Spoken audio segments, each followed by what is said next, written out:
welcome to another episode of Turn Left. I am your host, Indiana's own Dana Black, coming to you live. Yes, all the way live from Black Pearl Studios, where we talk about Indiana politics from the left side of things.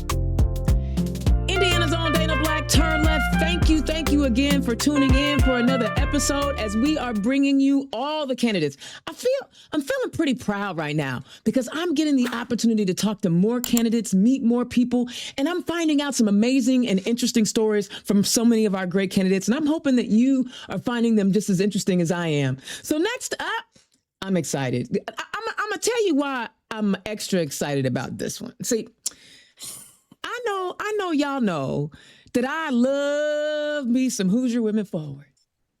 I love Hoosier Women Forward. Deadline June 6th to get your application in. But I have a Hoosier Women Forward alum on the show today, and that excites me. Y'all, welcome Kacey Blundell, running for State Senate 38. Did I get that right? Yes, ma'am. Welcome to the show, Kacey. Hello. How are you doing? I understand. So as I work full time and I'm a full time mom, and so the end of school year is done. Okay. It was touch and go, but we are here. We have made it past the primary. Summer vacation is affecting the majority of my house. So I'm the only one that's not on summer vacation. And so it's about to get a little bit easier, which is great because the campaign is about to get a whole lot bigger. Yeah. So I love that. So I got to ask, because I'm always going to push the work of my Hoosier Women Forward. Will you please, just for a moment, explain or share with us what your experience was like being a member of that Hoosier Women Forward cohort? Yes. And, where do you even begin as a graduate? It is a sisterhood. It is lifelong friendships, and it is growth beyond compare. And I know that's big words, but it truly is. I have friends that I met through Hoosier Women Forward that I can't even begin to imagine life without. And it has truly helped me, not only in my professional world, where I am working with the public, but it helped me professionally. And now it is helping me politically as I enter into this new chapter in helping Indiana and bringing Indiana forward. Women have struggled with what we call imposter syndrome, right? So as a woman, it is so hard because you're like, I can't do that. I've got this, I've got that. There are way more women more qualified than me to do this, that, or the other. And I felt that way. And the first day of class, if you will, you give a speech about yourself and what you do for a living, what you do professionally, what you do within your community, all these things. And I remember I'm a B, so first of the alphabet, we go first. I understand.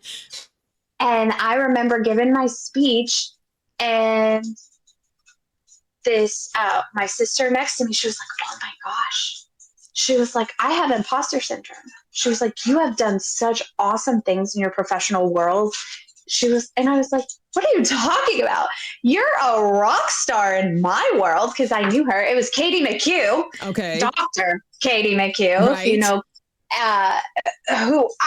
She's looking at me and going, oh my gosh. And I'm looking at her going, oh my gosh.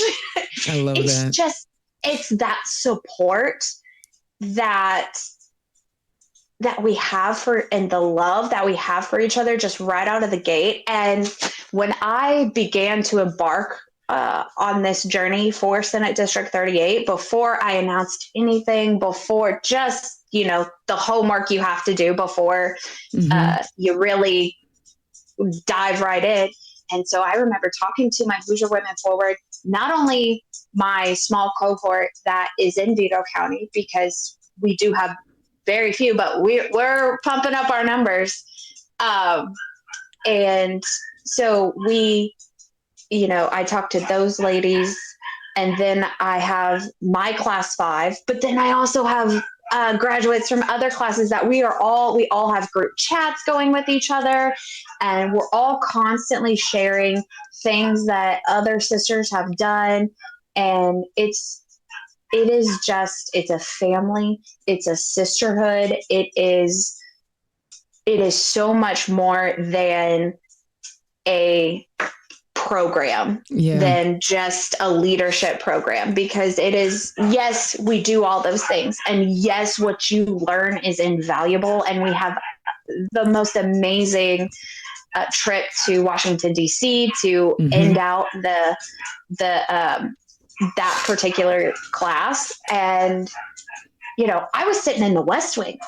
I was sitting where the press secretary is, and I got to go up to the podium. And how many people have that experience? I've not had that experience.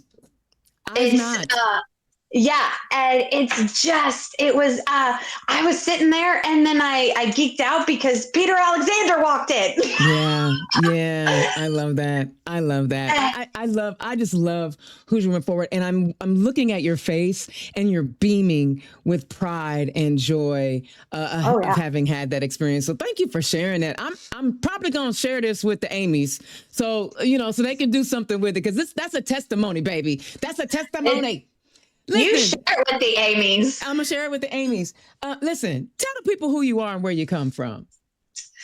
Well, my name is Kacey Blundell, and I moved to the state of Indiana 2 weeks before I started high school many moons ago. And I have never left. I, did a silly thing and fell in love with this guy in college, and he became a public school teacher, and I became a civil servant myself, and in the criminal justice system. And we both decided, we've talked about moving, but we both decided, if we're not the change, who is? See, my slogan is, and this is my arrogance that comes out: if all the smart people leave, who will help those that can't help themselves? See, I feel the same thing. I feel what you're saying. So, was there something in your young life that developed your desire to be a civil servant? My entire family. So, my mom is the early years of my life. She was a single mom. It was me and her, Mama Mia and Quesadillas, what we called ourselves. Okay, that's cute. And so my mom, by the time I was 6 months old, she had divorced my biological father, and she went back to school full time. Master's, PhD, all as a single mom. Yep. So now she's the dean at the IU School of Business for IU East in Richmond, Indiana. Nice. And she is a rock star. She actually just started Wayne County's first League of Women Voters. Come on. Yeah. So she's all in. And so the man I now call Dad, he came into our lives when they were in grad school. And so they are both in education, and they both instilled in me. He was a single dad himself. Interesting. And so, I've had nothing. I know what it's like to have nothing. I also know what it's like to have something. And I love helping people. It is who I am. I've tried to change it some days because it gets real hard, but I just can't. And, my parents, they've been in education, and they have helped people their whole lives. My husband is in public education, and he's also a former high school football coach. Okay. It is, so being the change in our community has been instilled from a very young age for me, because I know, and my family and I are very much, once you have the ability, we give back. Love that. And so, I have spent my adult career in public service. I've been in I was started out in my local prosecutor's office. Then I went to Department of Child Services. And now I am I work in the criminal justice system. I help people on electronic monitoring who are in work release facilities. I've been able to develop partnerships with local businesses, local unions, and helping people get on their feet after years of incarceration or being told they can't, getting really succeeding in their recovery. This past weekend, actually, we had the Recovery Gala. Yes. I'm nosy. Yes. I was on your Facebook page. That's all right. Yes. So I was there, and here's a cool thing is I was sitting there and I was watching it. And so they have like a fashion show that people nominate for those that are really celebrating recovery. People put in a nomination. So I was watching the fashion show, and local businesses sponsor the people who get nominated to do the fashion show. They sponsor their outfits, their hair, their makeup. It's really awesome. And they walk a catwalk, and I'm sitting there, and one of my former clients is on the catwalk. Yes. And I was like, oh my goodness. And it was so beautiful to see. And it gave me chill. I'm getting chills right now. It gave me chills. Yeah, I'm feeling your passion. I'm feeling it. And then I was working the room, as you do. And one of my former clients at a previous job that I had about tackled me. They recognized me, and granted, it wasn't a great circumstance where I was attempting to help them, and they weren't completely ready for the help. But both of them, one was 6 months clean off meth and 8 years clean off heroin. The other one was 4 years clean off meth and 6 years off of heroin. And they have their family back. They've got careers, and they are just killing life right now and just succeeding. And they were so proud to see me doing what I'm doing, but it was reciprocal because I was so proud to see them. Yeah. In their recovery, and just it was a great moment. And that is why I do what I do, and that is why I fight, and that is why more so now than ever I need to be in Indianapolis. Yeah. You need to be down here helping to craft some bills. You and Tanya Paff can come on down here and work together on some stuff. Listen, one of the things that you talked about was being in the criminal justice system and dealing with what comes from that. And some people are not ready for the help at the time. We are seeing the Senate, our state Senate, pass bills that are actually harmful to people who are returning to society by passing, turning people who are homeless or housing insecurity into a crime now. When you think about the work that you put in to help people get back their lives, and you see legislation like that, what does that do to you on the inside? It infuriates me, and it sets the fire that steams this campaign. Let me tell you. I mean, housing for the people I work with is probably the greatest barrier that we face, because no one wants it. And to be fair, I can see risks on both sides. I try to be as logical as possible. Sure. And I try to look at every possible angle. However, I work with a group of people who are finishing paying their debt to society. Why are we still putting the scarlet letter on them? Right? They deserve to have a place to live. They deserve to have a job. They deserve to make a living wage. Yeah. And did they make some mistakes, and were there bumps in the road? Absolutely. But you know what? When I finish working with people they have driver's license, they have health insurance, a lot of times they have full-time jobs. I partner a lot with the local labor unions, and not only do they have full-time jobs, they have good jobs. Yeah. Sometimes they have better benefits than I do. Yeah. And when people are busy, that the idle mind is the devil's workshop. So when people are busy and their hands are busy, and they are focused on the things that keep their life sustained, they won't get down and out, and recidivism rate comes down. Right. You're exactly right. And we do a holistic approach, right? We tackle mental health, we tackle addiction, we tackle all those things, employment. And what people don't understand is that the majority of people, when they are in the criminal justice system, first off, no one has ever told them good job or I'm proud of you. And those two phrases go such a long way. Yeah. And so when we get to work with people, and they get their driver's license, sometimes for the very first time, right? We get them their permit and they study, and then they clear that 6 months and they get that driver's license.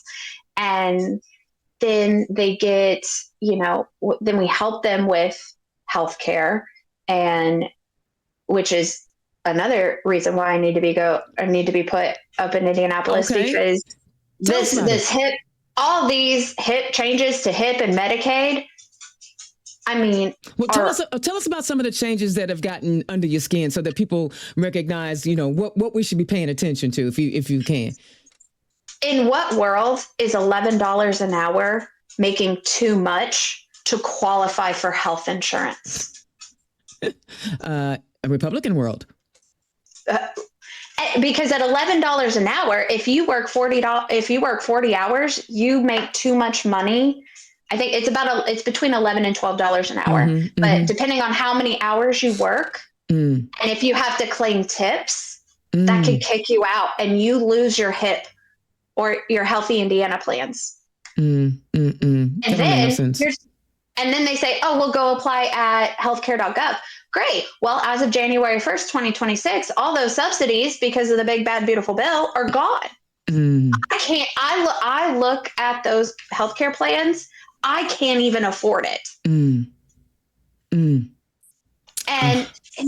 how are we supposed to watch people succeed? How are they supposed to take care of themselves? How are they, people are like, oh, they use ER as a doctor's visit. Okay. Well, if I can't afford healthcare, that's my only option. Yeah. Yeah. And it is a cycle. Not having housing, not having healthcare is a cycle that is it keeps those people stuck. Yeah. Yeah. You're working with the most vulnerable humans of our society, people who have made mistakes and are trying to rectify. Some people get second chances all the time, right? And then some people never get a second chance. And you're literally creating second chances for people. First of all, I got to say, I'm wondering if you going to the State House is the best thing, because you're having such an impact directly onto people's lives, and it is so critical. But yes, you do belong in the State House, because we need people like you who understand the struggles that people face, so that when they're writing dumbass policies like we're going to criminalize homelessness, or $11 is too much if you work 40 hours a week to get the health services that you need, you're the type of person that we need, who has seen it from all sides. Now, you said something when we were talking about housing for folks who are formerly incarcerated and in recovery. You said you try to see all sides. I imagine that's how you approach everything. Let me see all sides. I'm not going to make a rash decision. Talk about how you do that when you think about legislation and writing policy. So when it comes to legislation and policy, I really try. Sometimes I have to try really hard to see what the other side finds as the benefit.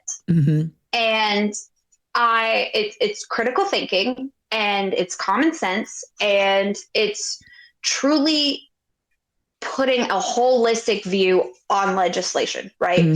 So I try to see how maybe the Republicans think when they're writing these bills. And I'm like, let me try and see the logic. Yeah. Let me try. You might get caught in some spider webs. You keep going in their head like that, though. But I feel you. Let's try will be our operative word here. I feel that. But so I try to see, and I get that, I understand fiscal responsibility. I understand that. I understand fraud. But I just talked to a single mom last week who lost her SNAP benefits because she, as a parent, requires her children, who are, one's a senior in high school, one's junior in high school, to have part-time jobs. She lost her SNAP benefits because that gets calculated in their household income. And her kids only work because they want to be able to, that's their money that pays for the gas in their car, that pays for them to go have a fun time with their friends that all children deserve to do. Exactly. That's crazy. It's really sad that that's policy. That literally is sad. And there isn't as much fraud as people seem to think there is, right? They make it up.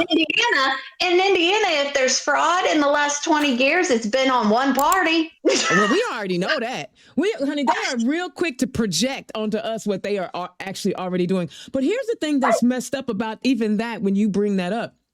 Because didn't they just pass legislation that says that 14-year-olds can work past 9 o'clock or something crazy like that? Like, they're literally turning these young people into worker bees, and then you're going to penalize the family by taking away food? Yep. Sis, we got right. Well, and I was just having this discussion. Yeah, I was just having a discussion with someone else this past weekend. Also, if you're a parent and you're on food stamps and your kid is sick, how many times were you as a kid, did your mom bring you a ginger ale or a Sprite or a Gatorade? Or a 7-Up or whatever. Or a 7-Up. Yeah. Whatever. Yeah, whatever, right? Yeah. You can't buy that with your SNAP anymore because it's a sugary beverage. And so now we tell people what they can and they cannot use their money on, which is crazy, right?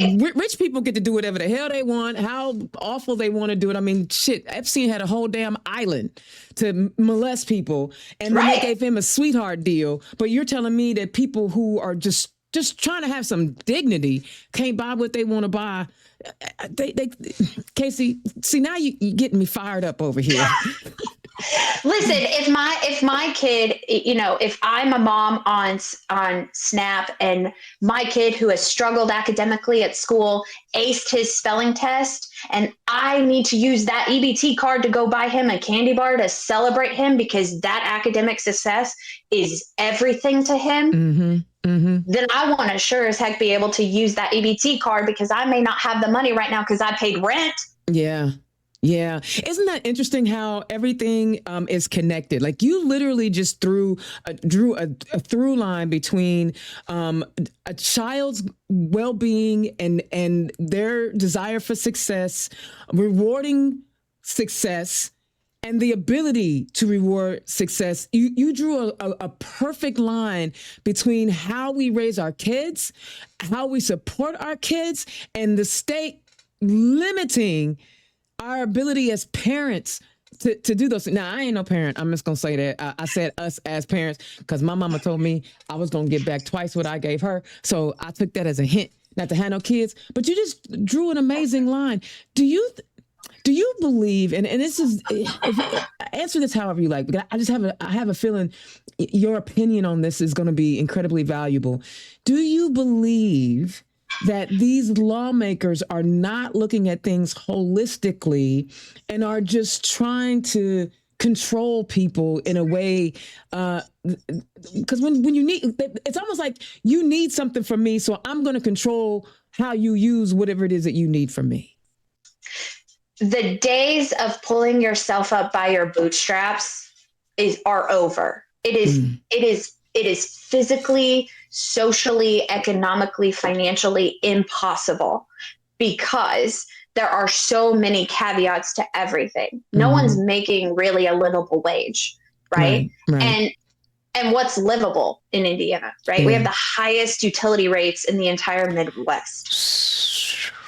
And now they're going to go up more with all these freaking data centers. And we still don't have an environmental study on the impact of all these data centers and all the water and all of the, yeah. So, and it's, I guess, let me put it in terms that maybe Republicans would understand. It's trickle down theory. You take it away, you're trickling it down, people will fail and people will die. Yeah. Especially when, they need medical attention. And a lot of our counties don't even have medical facilities or emergent facilities. Listen, Kacey, I'm going to tell you something. The way you speak is very compelling. And I'm like leaning in, listening to you. When you're out in the district and you have rural areas that you have to win over, you have Republican voters that you have to win over. What are those conversations like, and how receptive are they being, even when they know you have a D behind your name? Let me tell you this. So I got invited to a farmers forum in Sullivan County. Okay. That was walking straight into the lion's den, let me tell you. Right. First off, I got thanked so many times for even showing up. Second, I gave real answers. Okay. And I'm not going to tell you what you want to hear.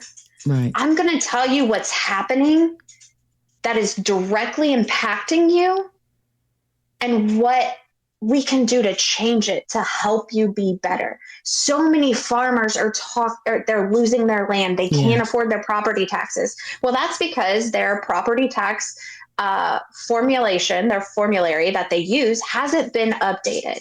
Senate Enrolled Act 1 is destroying the rural communities. It's causing hospitals to close. And here's the funny thing. It's also defunding police and fire. Imagine that. Defund the police. Girl, if I hear, So when you tell them that did that. Huh? Yeah. Are they connecting the dots between the policies that are hurting them and the people that they've been voting for? Now they are. Because when I talk to them and we talk about these things and they say, well, Democrats this and Democrats that. And I'm like, no. Let's talk about state, because your issues are with state politics, not federal ones. And they're like, but this, but that, but this, but that. Okay. Well, the same people have been in power since 2008. And so what I say, hey, is your life truly better now? Is your bank account truly better now today than it was in 2008? How's your public school? How's your rural health care? Is it accessible? Is it affordable? How about those groceries? Yeah. How about your gas prices? When Indiana has some of the highest gas tax. Yeah. Wow. You're hitting them. And I bet the way that you explain it, because you're explaining it incredibly well here, it resonates with them. And I'm so grateful you're on the ballot. But go ahead. You was about to say something. It really gets them thinking, and it gets them going, oh. Now, granted, I run into those that are like, I'm straight ticket, I vote R all the way. Of course. Absolutely. But you know what? When I go over to Indianapolis, I'll still work for you. Absolutely. If you call my office, I will answer, and I would be more than happy to respond to your emails. I love it. You are an exceptional candidate. And I believe that you know how to communicate with folks who disagree with you, because you've helped people who didn't want to help themselves, and you were able to get through to them. So again, you might be able to help some of these Republicans who don't want to help themselves with the way that you are leading. Normally I try to get folks to talk about like what their campaign is running on, but you have given us so much valuable information about who you are as a candidate. I don't think I'm gonna need to ask those kind of questions, because people can feel your passion for people and your desire to help your community, and your community is all of Indiana. I don't think your community is just regulated to Vigo County or District 38. I think you are all about the people all over the state of Indiana. Give us your elevator pitch, though. I gotta have it because now I'm curious. I want to hear what you was doing at Hoosier Women Forward. Now, give me your elevator pitch. All right, here we go. Ready? I'm ready. My name is Kacey Blundell, and I am your Democrat candidate for Senate District 38.